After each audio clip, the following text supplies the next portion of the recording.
Albert Einstein, Richard Branson, Bill Gates, John F. Kennedy, Tony Robbins, Michael Phelps, Will Smith. That sounds like a list of highly successful titans in a variety of industries. What else do they have in common? Well, they all have ADHD, but you don't hear much about that, do you? You know what you hear even less about? The successful women navigating ADHD. And that's exactly why I started this podcast, ADHD for Smartass Women. I'm your host, Tracy Otsuka. I'm an attorney, not a doctor, a lifelong student, not a coach. I'm also the creator of Courtography, a patent-pending system that helps people like you figure out what they should do with their life. And we're here today to talk ADHD, your superpowers, your symptoms, your workarounds, and how you proudly stand out instead of trying to fit in. I credit my ADHD for some of my greatest superpowers. And you know what? I spy a happier life for you too. So without further ado, a shiny new episode is starting now.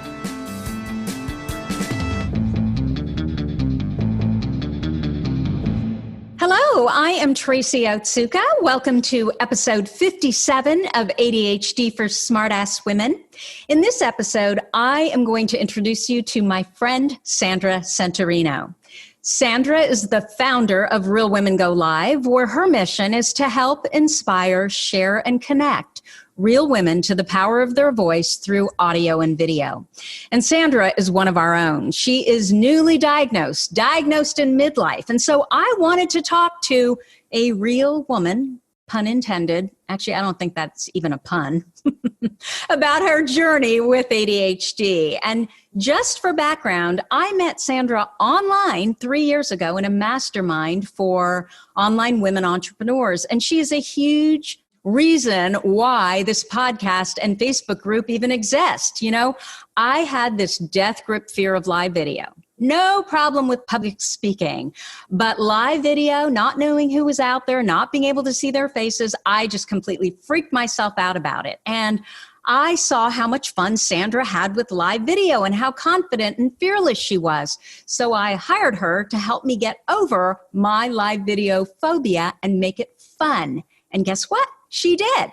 So I am convinced that had I not met Sandra, I would have never been comfortable enough to start our Facebook group or this podcast. Anyway, since then, we've met on both coasts several times. Our husbands have met. Sandra has met my daughter several times. So today, I consider Sandra to be among my closest friends. So welcome, Sandra. Hey, Tracy. How are you? I'm so humbled and touched with all your sweet words. I am just, I'm overjoyed to be here today. So thank you for having me. Yeah, absolutely. Wouldn't have it any other way. And Sandra and I have been having all these tech difficulties, which is hilarious because she's like the tech queen.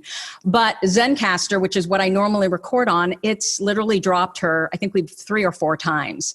So we are now on Zoom. And what just dawned on me, Sandra, is that we are not going to be able to record separate audio tracks. So that means I'm going to have to really focus and not talk over you. So keep me to that. All right. Did you say the word focus? Oh, God. You had to use that word, Tracy. Okay. So Sandra, let's just talk about ADHD. When were you diagnosed? Can you give me the story? All right. So I believe in signs, Tracy, and this is so cool that I'm on episode 57 because damn, on October 8th, 2019, when I was just 57, it's kind of old, but not really, I was diagnosed. So there's a sign there. I should probably be playing the lottery. Number 57. 57, damn. That's when I was diagnosed. Can you believe that? Yeah. And so what made you seek a diagnosis? What was going on with you? So what had happened, Tracy, was I lived, this entrepreneurial life, I called it, for probably 20 years, doing everything from running a nonprofit foundation to a B Corp, bringing together people in a movement, and then starting this Real Women Go Live business, I called it. And, I always thought that I had to do what all the gurus told me to do. And, this is the way to do things. And it stressed me out. You know me, I have a lot of energy, I don't give up. But it got to the point, Tracy, where one day, all my calendars, because I'm addicted to those, that's another whole episode, I thought I had Alzheimer's. I said to my husband, damn, I can't even get these calendars straight. Like, what the hell? My energy was not controlled. Obviously, it wasn't my whole entire life, but it kind of came to the point where I just felt in my heart, I'm going to go talk to a professional. I had been in your group. I had been following your podcast. After being in your group for a while, I was scratching my head going, maybe I have ADHD. I'm pretty sure I do. When you Google and you just know it. But I kind of was not really a skeptic going in and seeking professional help, but I knew that when that day happened, damn, I was going to be facing this and be all in on ADHD and then just take it from there. So I really had a tough time focusing. It just got to the point where I was always moving on to the next thing. And I just kind of came to a realization that, what, I bet it could be better than this. So I'm just going to go get checked out. And that was it. And so you were diagnosed. I was. It was funny because you had been telling me, I know that you had put like a test in your group and we had been chatting about it. And I didn't know what to expect. In fact, I was a tad bit nervous going in. And, I have no problem talking and chatting up, whoever. And so I sat on the couch and my psychologist looked at me and just kind of asked me a few questions. And of course, I didn't stop. I think it was like 15 minutes. I went from my 6th grade report card to my present life. And I was watching her body language, like kind of saying like, I'm pretty sure she has ADHD. And when I was done, I finally came up for air. I needed to breathe. I couldn't stop. I said, okay, so what's the next step? Are you going to send me home with a quiz for my husband? And she leaned back and just kind of laughed and said, no, your husband doesn't need a quiz. You have ADHD. and that was it right there. Well, the big joke is that I always say to my friends, you better be careful if you're around me, because if I like you, I'm telling you're on the ADHD spectrum somewhere. And that's how I think we were connected, right? Through our energy. And you kind of picked me off as, oh, she's probably one of us. And so, even over the years, Tracy, one friend, I can remember like 5 years ago, she was over my house for like a sleepover, real close friend of mine. She actually has a background in sociology. So I think she sort of thinks she can fix everyone and help everyone. Really wonderful lady. But she randomly stopped me because I was talking way faster than I am now, if you can figure that out. And she's like, San, you freaking have ADHD. You should go get checked. Of course, I Googled it when she left and I'm like, damn, I think she might be right. And then of course I went to my husband, caring, loving guy. What the hell? Who's she diagnosing? You don't have ADHD. So I kind of like just swept it away for several years. And then Tracy came into my life and that 4-letter ADHD came back up and back into my life, back into the picture. So that's sort of, a little bit about the background. Well, it's interesting because what really sold me on, okay, they're right, it is ADHD, because I think a lot of us, we get diagnosed and then we're like, wait, could it be something else? Is it really ADHD?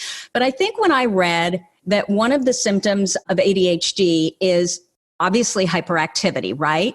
But that drivenness is a form of hyperactivity, because I had always thought, well, I didn't struggle in school and, I've had one marriage and I've been doing everything right. I've got, a bunch of degrees. And I really thought that's not ADHD. That can't be ADHD. Look how driven and focused I am and how when I want something, I just go for it. Right. But drivenness is a form of hyperactivity. And that's what I saw in you. I mean, I want to tell the listeners that we would meet for this mastermind that we were in, and you would get an idea from the mastermind and you would literally have it all flushed out and done the next day. Not only would you have the sales page built, but you'd have the email sequence and the website. I mean, it was insane. And on one hand, you would look at that and say, oh, well, that possibly can't be ADHD. And part of me didn't think it was ADHD because you were so focused on what it was that you wanted to get done and you would get it done so fast. But the thing is, that was in your area of hyperfocus. That is what you love to do, and you were so good at it. So Yep. that's exactly what you were doing. And 100%. And that stuff is fun. We can go into later, but I finally, after being diagnosed, found out the shit that I don't like. And I was doing it for a long time. I'm like, what the hell, Sandra? Like, what were you doing all that for? So you're right. I was driven because of fun. I throw myself 100% all in on what I freaking love and believe in. And if it involves helping others, there goes another little factor, right? I'm all in. Oh my gosh, I want to help. I can do this. And you're 100% right. And it's funny, Tracy, because you were attracted to me, I was attracted to you. But when I'm at networking events, and I can remember some way in the past, like even 10 years ago here in Connecticut, and I'm not bragging, this is just strange, and it's kind of fitting together in this ADHD puzzle of mine. I remember women, strangers, coming up to me from across the room. Again, we were all networking, talking, and I was maybe talking one-on-one with a lady, probably trying to help her connect her Instagram account, who knows. And I can remember women from that specific event coming over to me, strangers, saying, oh my gosh, I could feel your energy from across the room. And I'm like, and I'm driving home from the event, I'm like, that's kind of cool. I have energy, and people felt it, but not knowing, damn, I had ADHD and that's what they saw. So energy is like a whole new thing now, I believe. Well, and I do think that is definitely when we're hyperactive, when we have ADHD and we're not inattentive, although we're most of us are combined type. I mean, honestly, I don't think I've ever met someone that was just purely hyperactive. But if you have the hyperactivity, you're right. If it's channeled in the right direction, that energy is addicting to other people. I get that comment all the time. I love your energy. And I never knew what that meant, but that's a real positive. Yeah. And you know what? You said the key word. And my daughter, Steph, who's 30, she might have ADHD too. That's another thing. I have a daughter with OCD. I blame my dad for my ADHD. He's turning 90 next week and he does not stop. So God bless him. I'm taking it as a positive. But you said channeled energy, Tracy, and that is what I did not have for those 20 years of that entrepreneurial path I was on. I could succeed and I ran a nonprofit foundation rather for 12 years and did all these other things. And the last being, the Real Women Go Live thing. And all of those things was successful, but I was never able to make them like 100% successful. Does that even make sense? Like I always struggled with the business thing. Like everything has to be a business. And that is the part, now that I look back, I'm like, I freaking hate the business part. I hate math. I hate books, doing the books. I hate numbers. I hate Facebook ads. I'm putting that out into the universe. And all that stuff that I hated, I kind of almost forced my energy and my talents into that 20 years when I didn't even like that. And since I was diagnosed, that whole entire picture has changed. Okay, we're going to go into more of that a little bit later, but I think the next natural question that I'm thinking is, okay, just so that our audience can get more of a sense for who you are, because sure. I don't know, that's my thing. Like I want to know who people are, why they do what they do. So now that you're diagnosed and you have the benefit of hindsight, what are some of the symptoms that you always wondered about when you were younger or even, as an adult? You wondered about them, but now you recognize them as, oh my gosh, that was ADHD. Probably not following through and like finishing something 100%. I know I tell people like, you can't be perfect, just do it. But I was seriously missing some like key components, and we all can't be good at everything. And that's what my struggle was, that I was using all my superpowers or talents, but I was missing all that other stuff. And that frustrated me. At tax time, my husband would come up to me and be like, do you have the taxes, blah, blah, blah. And we'd have the money discussion. That's like scary to me. And I was making money, but he would randomly just kind of blurt out like, is this a business or a hobby? And I was like petrified. I'm like, I freaking love what I do. It's a business, honey. And then this year, this is going to happen. I'm going to write all these courses and people are going to work with me one-on-one and this is going to happen. And I kind of disappointed myself because when the going got tough in all those areas that I suck at, I'm just putting it out there, I kind of ran or stopped or froze or just went on to the next big thing, right? Mm-hmm. At one point, Tracy, when we were in that mastermind together, someone said to me, like, I'm on your website, Sandra. What the hell do you do? They kind of said it that way. And I hung up the call and I was in tears going, oh my God, like, how do they not know what I do? I don't think I knew what I did. That's probably the problem back then with all the distraction and, just trying to feel like I had to do it all. Everything had to be a business. And that drastically changed over the past couple of months. So when you were younger, can you now look back and say, oh yeah, I always wondered about that, but that was ADHD? Oh, 100%. So let's go back to the 6th grade, Adams School, Sandra's report card. I have it from Mrs. Leonard. Sandra is well liked by her classmates. She is a leader. She is this, she is that. And I'm like reading it like, oh, I'm going to get money for this report card. But Sandra tends to be chatty, disrupt the class, sometimes controlling, is weak in comprehension. I hated comprehension. All these little things that were happening back then. And then moving up that ladder, right? Junior high, I was in an AP program. I was in this gifted program that my brothers sort of forced me into. Did really well. Not a lot of struggles. Still hated math. Always hated math for some reason. Got through high school. In fact, I hated reading so much. This is just really funny, I have to tell you. I was so jealous of friends that could, like my friend Patty, could sit down and read a book that was like 600 pages. I couldn't focus and concentrate. And now I know why. But I'm bragging, but this is pretty bad.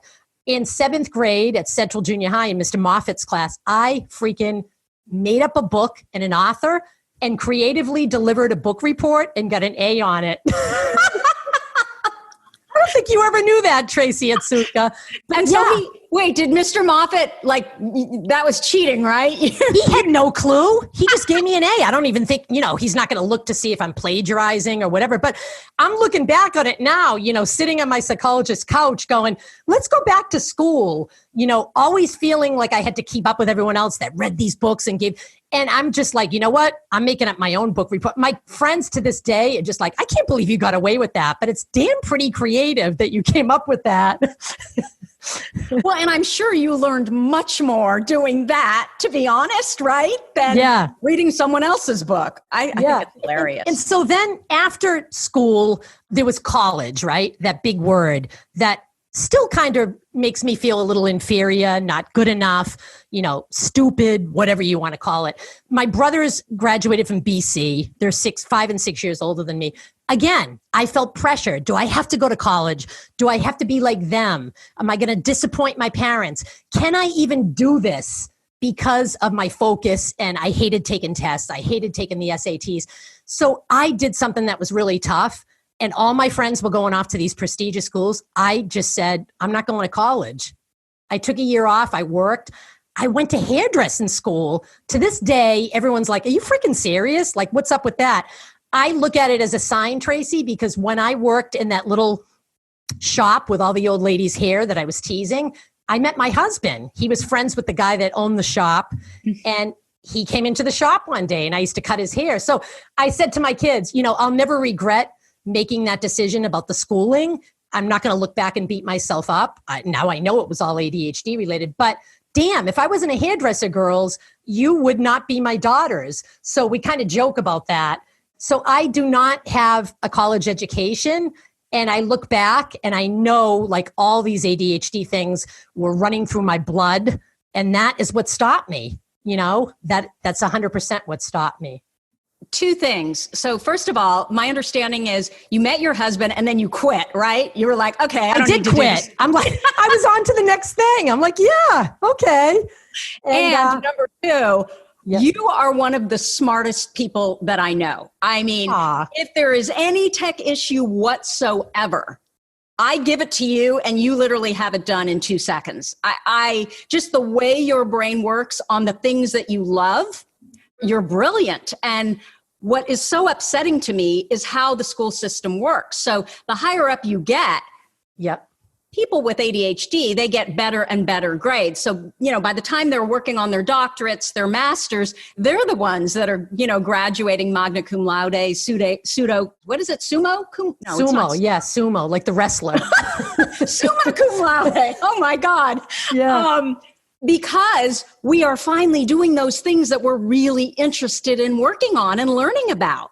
Yeah. And then it's funny because I've talked to my psychologist and psychiatrist about all these career paths. And I seriously, Tracy, from my childhood all the way up, I had blinders on. Like I thought ADHD were just the kids that did spitballs in the back room and they were hyper running around. Like I had no idea what it was until I met you. Seriously, my friend Deb mentioned it. But it's funny because after the hairdressing, I did quit. But everything I did after that, they're really stepping stones to where I am today. And I'm so proud of myself and humbled by everything I've done. But so check this out. So I was a stay-at-home mom. And of course, I gained a ton of weight. And so I joined Weight Watchers. But that wasn't enough for Sandra. I was recognized by my Weight Watcher leader. And she's like, you need to be a leader at Weight Watchers. So I was a leader at Weight Watchers. I didn't know Oprah back then. But I led meetings and inspired and helped people to lose weight because I was one of them. That's the only way you become a leader. You had to be a member at one point. And I did it for 10 years part-time while my kids were in school. I don't know if you even know this. And I loved it. I could like bring props into the meeting and teach the lessons and celebrate with gold stars. We can talk about that after. But I loved it. It was more of my creativity, right? I had no idea that was a calling, to lead. And then what happened after Weight Watchers, my dear friend that read the 600-page book, she called me one day and she's like, Sandra, I have cancer. And I was just blown away, Tracy. I'm like, oh my God. Like after I hung up, I cried. My daughters were 10 and 6. They're now 30 and 26. And I was a young mother at the time. I used to make fleece jackets and hats and all that stuff, right? And the girls and I just kind of teamed up and we were like, we want to do something special for Patty. And, Patty came to me with this problem. I guess entrepreneurs solve problems. I didn't know I was one, but I was. She said, Sandra, I have hair loss. I would rather throw up from these drugs than lose my hair and feel like I have no self-esteem. So that killed me. I was just like, oh my God, here we are worrying about how pretty our hair looks and what kind of barrettes we're going to put in. And she has no freaking hair. So we rolled our sleeves up. We created this thing called a CUREchief, like CURE for cancer. And again, Sandra goes all in. It's not just a small little gesture. It turns into a 12-year mission to make these head coverings to people with cancer all around the world. And again, there goes my energy, right? And my creativity and helping someone. I wanted to solve her problem. And my daughters and I are just like, let's send her this. And it started with a kind gesture, but in my mind, it had to be beyond that, right? When we saw the smile she had. And then she kind of dared me, you need to call Dana-Farber. There are other people like me that could use this. And this, I think you're on to something. So again, driving home from Dana-Farber when we delivered a bunch, I had the business in my head. Like, this is going to be a business. We'll probably be on Ellen someday. And this has to be that. And you know what, Tracy? Because of ADHD and the overachieving and the hyper and the drivenness, like everything had to be bigger. And damn, now I'm looking back on, I did perfectly fine. It never had to be big or we never had to be famous. We just needed to keep doing what we were doing. Well, and the reality of it too, Sandra, is you did so much more than someone else would have done in your situation. And that seems to be the pattern, right? Yeah. Yet Definitely. In our minds, we're thinking, oh, well, it's not enough. It's not enough because, I don't know, Ellen and Oprah aren't talking about us. Yep. But the reality of it is so much more than your average neurotypical brained person or they would take it.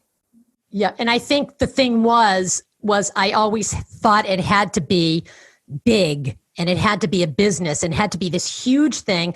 Even the gurus and all the people that we talk to in meetups or whatever, they're all like, the coaches, quote, go big, Sandra, like stop playing small. I ate that all up, Tracy, and I would watch people on Instagram, selling their courses and doing this and that. And I was like, damn, I have energy. I have talent. I can do this. And then, right before the diagnosis, I just went, F this. I can't do this. This is killing me. That there's some type of block here. I just can't do this anymore. I need to go get help. Okay, so you went and got help. You were diagnosed. How did you take the diagnoses? when you found out? When I seriously wanted to like go dance in the street and let balloons up in the air. Like I felt relieved. I felt free. And I drew something. I've been doodling a lot. I think I put it in your Facebook group. I pictured like driving home from that appointment, like a jail cell with a lock on it. And the door literally just opened and I stepped out. And this sounds corny, but it was like a whole new world. Like on The Wizard of Oz, when it goes into color and she's like close to Oz, I'm like, holy crap. Like I am blessed to have ADHD and understand how my brain works now. Like this is a whole new world now. This is a whole new vision. And I feel free. I really felt free. That's the word that describes it. Oh, that makes me smile. How about your family? How did they take the diagnoses? Family was all supportive. My husband's happy because I clean the house more. I get shit done. No, I'm just kidding. It's funny because we talk all the time and I tell them now that I'm on this medication, you're with me. My husband's with me all the time, but my daughter's moved out, but we talk every single day. I talk to my mom every day and I'm like, I ask that you guys kind of pick me off and stop me in my tracks if you see me being ADHD. Like I want to know. So they'll stop me, like Allie in a conversation. I interrupted a couple of times. Maybe my meds were wearing off and she's like, Mom, come on, let's get back into the conversation. I was just telling you about such and such. And so we laugh about it, but I'm like, damn, like I'm not perfect every day. And they'll pick things off and I want to hear, about the things that they observe, but I also want them to celebrate the wins with me. And like my husband last week gave me this project. I'm on his team for Toastmasters. And we were sitting and talking and he's like, Sandra, can you be the creative one? Which I'm scratching my head like, wow, he's going to let me do my own thing because he's so linear and I'm so creative. And usually sometimes he poo-poos my stuff. But I was like, I'm kind of picturing this project like the yellow brick road and, all the Toastmaster speeches. And so I drew it out on a napkin and he's like, okay, by Sunday, I need this. And, I want to kind of check you along the way. And I'm telling you, Tracy, celebrating the wins and having him just notice. And I felt like he put a gold star on my forehead. Wait, so like, what happened? So on Sunday, did you say, here it is? Oh my God. So Sunday, I said, here it is. In my head, I had everything planned out. I did not wait until the last minute because that's the other problem that I've had for 20 years. I'm like right under the gun. Like I swear, like I want the adrenaline that, I'm going live with Tracy in 5 minutes. So I'll get all my notes done. Like, no, I did my notes for Tracy yesterday and I kind of meditated about it and, chilled out and relaxed about it. But I didn't wait until the last minute. I am definitely focused. I am calm and I have channeled energy. And I think that's shocking family and friends. Like even some of my friends on Facebook Messenger, they're like, your voice sounds calm. Like, what's up with that? And my daughter, Steph, she says, Mom, the best way that I can describe you from October to now is I feel like your energy is channeled. Like that's the best way to describe. So I keep focusing on that. I'm like, you know what? My energy is channeled. I got that project done. My family celebrated with me. I presented it at Toastmasters and they were all complimenting me. I kind of felt like a kid that wanted a star. And then I just made a joke. They were like, it's so creative. I said, this is how an ADHD brain does something for Toastmasters. My husband has the flip chart and the PowerPoint. And I'm like, no, that crap's not for me. I'm doing my own thing. And so people are like, that's such an easy way to understand, our Toastmaster thing now. So celebrating. And I just asked them, pick me off and stop me if you think I'm falling down back into the ADHD ways, and they've been doing that. So that's so great though, that your husband, he acknowledged you for getting that done on time. And also, it seems like he really liked it as, was super creative and he was supportive about it. Definitely. So those are all really big wins and ways that, since October 8th, my life has changed. I feel free and I'm I'm spending more time with my family. I'm more focused on things that I really, really love, like crazy things. I sent you a video of me on Smule singing a song. Oh my God. Like, I'm 58 now, damn it. I'm having fun. Like life began on October 8th and ADHD is a damn blessing. Like people are like, diagnosis. I'm like, you know what, people? Watch me, because my life just started at 58. And I don't want to look back and say, oh, damn, I wish I knew at 30. How come someone couldn't tell me? Well, you know what? Everything I did was a stepping stone. And I hope that my story with ADHD will inspire others, that they say, you know, maybe this is me. I could go get checked and see how my life could change. So Sandra, you are very open about your ADHD. I am. I think I made a video the day after I was diagnosed, and I said, FYI, attention everyone, I am free. My business is pivoting. My life in 2020 is going to have a new vision. I am not going to do things that I freaking hate, like sell courses, stress out about agendas and times and all this live stuff, which I still love and I do. But I put too much pressure on myself because I felt like I had to compete and do it the way that everyone else did it. And knowing that and having ADHD, that was like, ugh, that was doom and gloom, right? Yeah. Because it was never ending. So when I was diagnosed and this change happened and I kind of came out into this video, I'm going to share something with you that, oh, Tracy, you did know, because I think you tried to reach out and you were like, oh my God, what happened? I had a couple of dark freaking days of gloom with shit in my head, you know, that negative, stupid voice going like, what the hell are you going to do now? Go volunteer? Wait. So was that right after? So you were super happy and relieved when you were first diagnosed. And then were those, I'm trying to remember, were those days where you were, because you really struggled for a few days. I think the dark days were like a couple, like I was real up going like, oh my God, I'm excited. And then all of a sudden, like I had like this come to Jesus moment. And I'm like, what the hell am I going to do with my life now? Like, this is like a new thing. And I just want to reassess, you know, what brings me joy. And, you know, my husband, of course, he'd like spit out like, oh, you could volunteer like at whatever. And, you know, stuff that I would never do in a million years, but he was just trying to be supportive. I'm like, no, I'm not doing that. Like, whatever. And, you know, I was on LinkedIn looking for volunteer opportunity. Again, I'm all in on ADHD. Where am I going to go volunteer? That took a few days. And then I wouldn't call it depression, but it was just a few like darker days of like no energy. Like I felt like almost like the caterpillar just going like, just spread the wings. You got this, you know, but I was crawling along like, ugh, what color am I going to be? Where am I going to fly? And that stuff just comes out of my head. I have no idea where that came from. But those dark days, I was just kind of creeping along. And then day by day, you know, journaling and praying and talking to people, I'm like, this is a whole new world. And this is going to be good. I'm excited for it. So Sandra, you are among the lucky ones where medication seems to work incredibly well for you. Can you tell us, what do you take and what's the difference when you're on medication versus when you're off medication? So I started with my psychologist, you know, said, as well as you and other people that I talked to, like, don't get upset, Sandra, but medication might not work, kind of just filling me in. And I said, that's fine. I never took medication my entire life. I don't even take an aspirin when I have a headache. When I had a knee operation, I got this weird reaction to Percocet. And I'm just like, no drugs. That's it. No. And, you know, I pray and meditate and I sit in silence and I walk the dog. I'm not a big exerciser, but I'm like, maybe I'll be okay without it. And then I just said, you know what do I have to lose? I'm just going to have an open mind. So of course, all in again, research all the meds, ask people questions, like watch reviews, listen to videos. Like I read the Driven to Distraction book. I was like eating it all up, right? And I finally just felt like a strong feeling in my heart.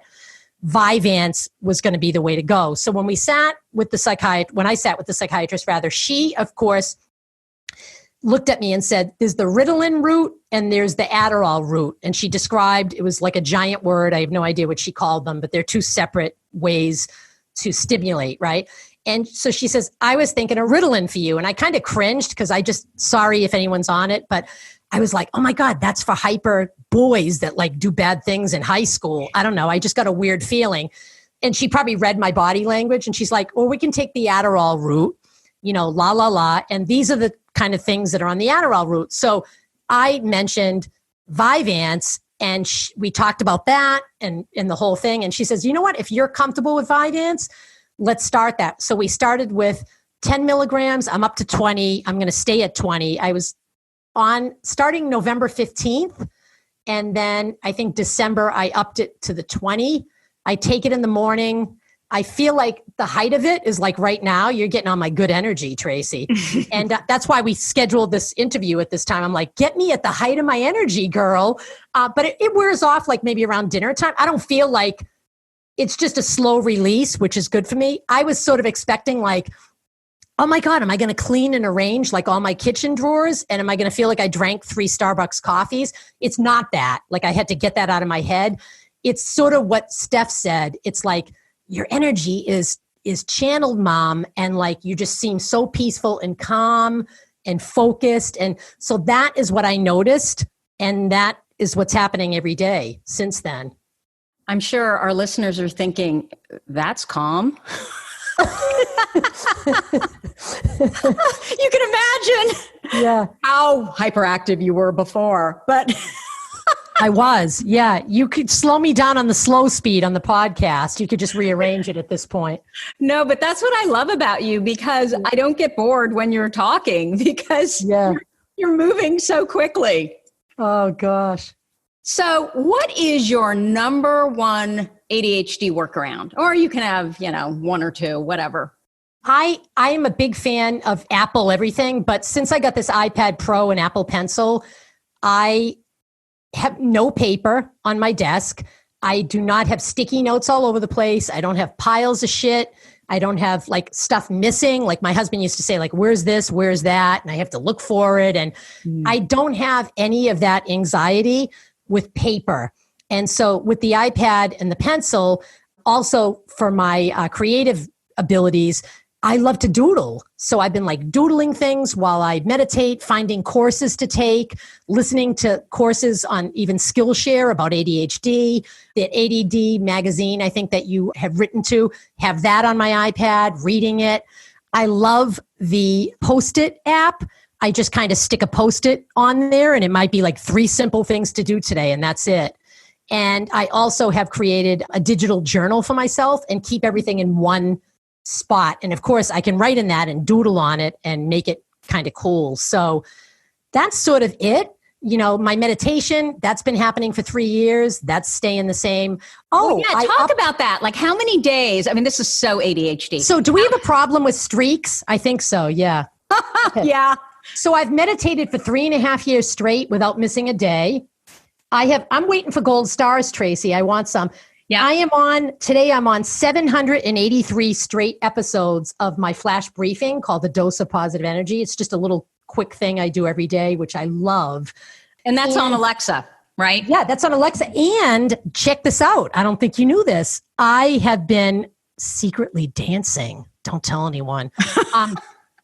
I know that exercise is important, and I know you're an exercise fanatic, and you used to tell me like exercise is my drug, Sandra. And my husband would be like, just go to the YMCA. He goes at like 4 a.m. No, that's not happening, honey. That's not going to be a couples thing. Sandra, just go 2 days and sit on the bike. Okay. And after week 3, I'm like, F this, no more bike. I hate the gym. I hate driving there, whatever. So of course, creatively, I found this lady, her name's Misty Tripoli or something like that. She has this collection of dance routines. Seriously, there's like an old person's one. I'm like, if these people can do it, I think I can do it. Because these people, some of them are sitting in chairs. So I have danced every day since January 9th. That was when I turned 58. And I freaking love it. And the thing I love, Tracy, is, again, because I'm not good with pressure, I don't have to drive to a gym. I don't have to stress out. I literally click on one of her videos. It could even be 5 minutes. And the dog thinks I'm nuts. I almost stepped on him a few times. But I feel like I accomplished something. I'm like, I moved around besides walking the dog. I freaking love to dance. And I don't really care if the neighbors are looking through the curtains or whatever. I'm just being me and having fun. So the exercise has improved. And that's definitely helping me, I can say.